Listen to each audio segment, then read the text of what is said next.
Assalamualaikum warahmatullahi wabarakatuh. Bismillahirrahmanirrahim. Alhamdulillahi rabbil alamin. Wassalatu wassalamu ala ashrafil anbiya'i wal mursalin wa ala alihi wa sahbihi ajma'in. Allahumma fakkihna fid din wa 'allimna ta'wilih. Allahumma fakkihna fid din wa 'allimna ta'wilih. Allahumma fakkihna fid din wa 'allimna ta'wilih. Allahumma nawwir qulubana binuri hidayatika kama nawwaltal arda binurika syamsika abadan abada. Birahmatika ya arhamar rahimin. Rabbi shrah li sadri wa yassir li amri wahlul 'uqdatam min lisani yafqahu qawli. Allahumma salli wa sallim ala sayyidina wa maulana Muhammad. Qala al-muallif rahimahullahu ta'ala wa nafa'ana bi'ulumihi wa bi'ulumina fid darain amin. Dan ketahui olehmu bahawasanya yang menegah daripada taubah itu israr, artinya tetap mengerjakan maksiat. Muslimin muslimat yang dikasihi oleh Allah Subhanahu wa taala. Perbincangan kita masih lagi berkaitan dengan fasal pada menyatakan ataupun bab pada menyatakan taubah. Yang mana taubah merupakan satu kewajipan kepada kita semua. Yang mana kewajipan taubah itu pula hendaklah bersegera melengahkan taubat daripada dosa, menangguhkan taubat daripada dosa, merupakan satu kesalahan ataupun satu dosa maksiat pula kita kepada Allah Subhanahu wa taala. Yang mana taubah ini merupakan anak kunci untuk kebertuahan kita di akhirat.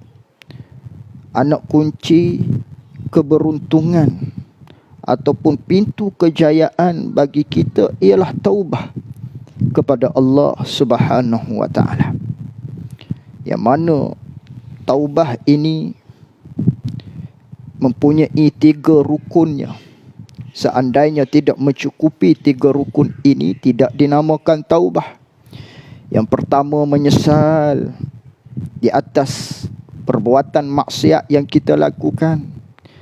Yang kedua, hendaklah kita meninggalkan maksiat tersebut. Yang ketiga, azam pada masa akan datang tidak akan mengulangi maksiat yang kita bertaubat daripadanya. Ini merupakan rukun bagi taubah. Penambahan bagi mereka yang bertaubah terhadap sesuatu yang berkait dengan meninggalkan kefarduan, maka ditambahkan rukun yang keempat, iaitulah mesti wajib kita mengqadha, menggantikan apa yang kita telah tinggalkan setelah mana kita bertaubat daripadanya. Wajib kita qadha, umpamanya sembahyang, puasa yang ditinggalkan di dalam bulan Ramadan, lalu tu menyesal di atas perbuatan tersebut, lalu tu bertaubatlah dia kepada Allah. Maka rukun taubat yang keempat bagi seseorang tersebut, wajib mengqadha akan sembahyangnya. Kalau puasa, wajib mengqadha, mengganti puasa yang telah ditinggalkan tersebut, yang merupakan maksiat derhakanya kepada Allah Subhanahu wa taala yang bergantung dengan meninggalkan kefarduan. Adapun bagi mereka pula yang bertaubat daripada derhaka kepada Allah yang berkait dengan manusia, dosanya dengan anak Adam, derhaka kepada Allah, akan tetapi berkait dengan kemanusiaan, maka pada ketika itu rukun yang keempat, penambahan daripada rukun yang tiga tersebut, penambahan yang ialah mesti ianya memohon kemaafan kepada orang yang dia bersalah. Kalau nisbah harta, wajib memulangkannya. Wajib memulangkan. Maknanya harta yang kita ambil. Kalau nisbah menyakiti hati, wajib kita meminta maaf kepada orang yang tersebut di atas kesalahan yang kita lakukan daripada kerana ianya berkait dengan individu ataupun kemanusiaan. Berkait dengan manusia. Maka 4 rukun. Jika ianya bergantung dengan meninggal fardu, dan juga jika ia bergantung dengan kesalahan kepada anak Adam, mempunyai 4 rukun taubah. Sebaliknya, kalau ianya hanya derhaka kita berkait dengan Allah Subhanahu wa taala semata-mata, ianya ada pada rukun taubah tersebut 3, menyesal, tinggal maksiat, dan akan datang azam tidak akan mengulangi maksiat tersebut.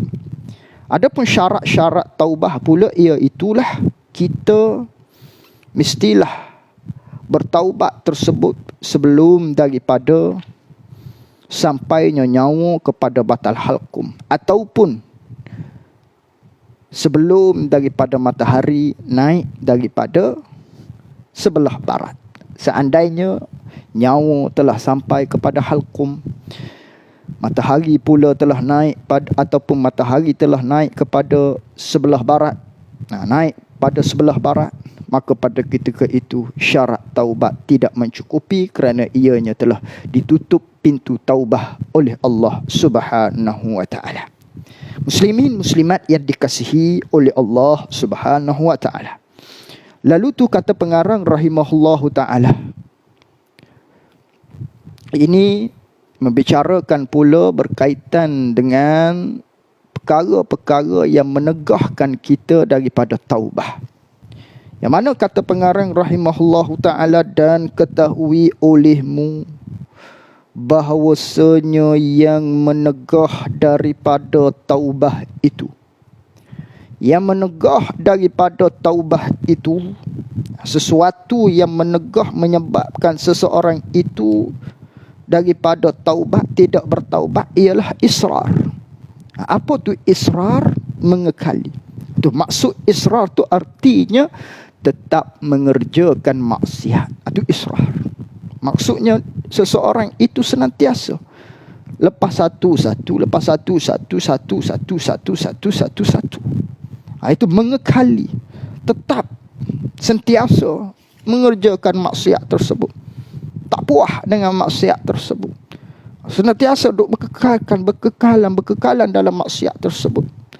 Maka inilah di antara punca yang menyebabkan seseorang itu tidak bertaubat kepada Allah. Punca seseorang itu tertegah, enggan daripada bertaubat kepada Allah Subhanahu wa taala daripada kerana israr, mengekali, tetap dalam mengerjakan maksiat tersebut. Oleh demikian, jadi berat untuk dia bertaubat kepada Allah Subhanahu wa taala. Itu sebabnya. Lalu tu kata pengarang rahimahullah taala, dan adalah sebab bagi israr itu 5 perkara. Dan adalah sebab punca yang menyebabkan seseorang itu mengekali di dalam maksiat walaupun ianya dosa kecil. Punca yang menyebabkan seseorang itu jadi tetap mengerjakan maksiat tersebut, enggan bertaubat daripada maksiat tersebut, ialah 5 perkara. Ini puncanya. Punca yang menyebabkan seseorang itu jadi tidak bertaubat kerana seseorang itu mengekali maksiat tersebut. Sebab yang menyebabkan seseorang itu mengekali maksiat tersebut, daripada kerana inilah menyebabkan pula seseorang itu enggan bertaubat ataupun menegah seseorang itu daripada taubah. Ada 5 perkara. Mana? Yang pertama, Sebab bagi israr, sebab bagi seseorang itu, punca bagi seseorang itu mengekali maksiat yang menyebabkan seseorang itu tertegah daripada bertaubat kepada Allah. Yang pertama, bahawasanya seksa yang dijanjikan itu bertangguh. Yakni kerana pemikiran seseorang yang melakukan maksiat itu, di fikirannya menanam satu pemikiran bahawasanya seksa-seksa hak Allah Ta'ala janji ni benda hak bukan selalu. Bertangguh benda tu. Bila bertangguhnya? Akhirat neraka Allah Subhanahu Wa Ta'ala. Bukan kata kena selalu, tidak. Bukan kata kena selalu diseksa oleh Allah Ta'ala manakala melakukan maksiat sebagaimana umat-umat yang terdahulu. Buat maksiat selalu dah kena. Selalu dah diseksa oleh Allah Subhanahu Wa Ta'ala, ditimpa azab seksaan daripada Allah. Adapun umat Nabi Muhammad sallallahu alaihi wasallam bertangguh. Bukan kena selalu. Maka oleh yang demikian, pemikiran-pemikiran sebeginilah yang menyebabkan seseorang itu mengekali dalam maksiat.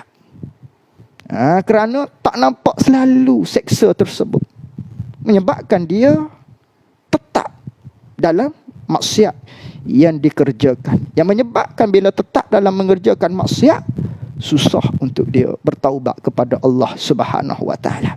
Ini punca yang pertama. Sebab bagi israr, sebab bagi seseorang itu mengekali dalam maksiat kerana seksaan hak dijanjikan oleh agama. Hak ni bukan selalu kena, tidak. Bukan secara selalu, tidak. Lambat, bertangguh benda tu. Benda tu bertangguh. Oleh yang demikian, dan tabiat manusia itu, jenis perangai manusia tu, bermudah-mudah ia perangai manusia dengan barang yang tiada tunai, dengan benda yang bukan kena selalu ni, perangai manusia dia bermudah-mudah. Biarlah lambat lagi, kokolah dulu, nanti-nantilah dulu, dia kata. Jadi bersantai-santai, bermudah-mudah. Kerana apa? Kerana benda tidak dihukum selalu. Kerana benda tidak dihukum selalu. Misal kalau dunia, umpama kerajaan umum dalam berita, dalam surat khabar, dalam Facebook dan sebagainya diumumkan, sampai mesej air tidak akan ada pada sekian-sekian hari bulan, di kawasan-kawasan tertentu, di kawasan-kawasan begian. Maka bila begitu, orang tersebut dia tentulah akan melambat-lambatkan, tak ada air, lambat lagi. Nanti dekat-dekat kita tak ada lah. Ini lambat lagi. 27 hari bulan sebelah, katakan ni baru 1 hari bulan, contoh. Lambat. Maka tabiat manusia dia begitulah. Kalau benda lambat lagi, relax dulu. Ini maksud perangai manusia bermudah-mudah dengan barang yang tiada tunai. Lalu tu bagaimana nak ubati dia? Kalau pemikiran perangai macam ni, bagaimana nak ubati? Maka ubatnya bahawa berfikir ia manusia. Kita kena fikir supaya ubatnya ialah berfikir kita. Maka ubatnya bahawa berfikir ia. Ubat dia kita kena mikir. Kena mikir. Sebab apa kena mikir? Supaya mengetahui ia seorang akan bahawasanya tiap-tiap barang yang akan datang itu hampir ia barang, dan yang jauh itu barang yang tiada datang seperti hak telah lalu dah. Kita kena mikir macam mana? Kena mikir tiap-tiap benda hak mendatang, hak ni sebenarnya makin hampir weh. Kena mikir gitu. Ada pun hak lepas dah, hak tu benda hak berlalu, dianya makin jauh daripada kita. Ni kullu atin qarib. Tiap-tiap yang akan datang dia semakin dekat. Hari Jumaat akan datang, makin dekat dengan kita, makin dekat. Hari Jumaat, hari Khamis, hari ni, hak kita duk berada pada malam ni, makin jauh meninggalkan kita. Sebaliknya, hak makin dekat dengan kita, hari Khamis akan datang makin dekat. Bila hak lepas, makin jauh. Kena tanam begitu dalam fikiran kita.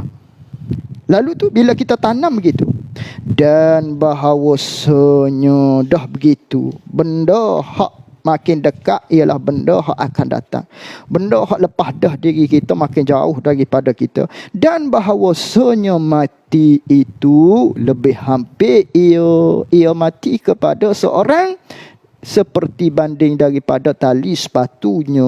Lebih hampir tu daripada tali sepatunya. Sepatu kasut maknanya. Oleh yang demikian, dah benda hak akan datang makin dekat. Kena fikir bahawasanya mati ni, ianya dekat dah denganmu. Seperti lebih lagi dekat daripada tali dengan sepatu, dengan kasut. Tali tak duduk jauh dengan kasut. Tak ada tali kasut duduk jauh daripada tali kasut, daripada kasut. Mesti duduk dekat. Mati demikianlah. Dekat dah dengan kita. Kerana benda yang akan datang. Makin dekat. Dan tiada mengetahui ia seorang. Oleh yang demikian, mati ni bila? Dan tiada mengetahui ia seorang adakah hari ini akhir umur bagi seorang. Boleh jadi hari ni, kita tak tahu. Waliyahzubillah. Misalnya belum sempat kita bertaubat kepada Allah Subhanahu wa taala. Waliyahzubillah. Kalau kita bertaubat pada Allah, mudah-mudahan diterima oleh Allah Subhanahu wa taala. Begitu kita kena fikir. Umur ni, mati ni dekat dah dengan kita. Kerana kita tak tahu bilakah kita mati. Kalau tahu, lainlah kira. Malaikat mari bagi tahu kepada kita, jap lagi Allah nak tarik dah nyawamu. Lain kira. Ada kita buat persediaan. Ni kita tak tahu. Oleh yang kita tak tahu, kita kena tanam dalam hati, dalam pemikiran kita, mati hampir dengan kita.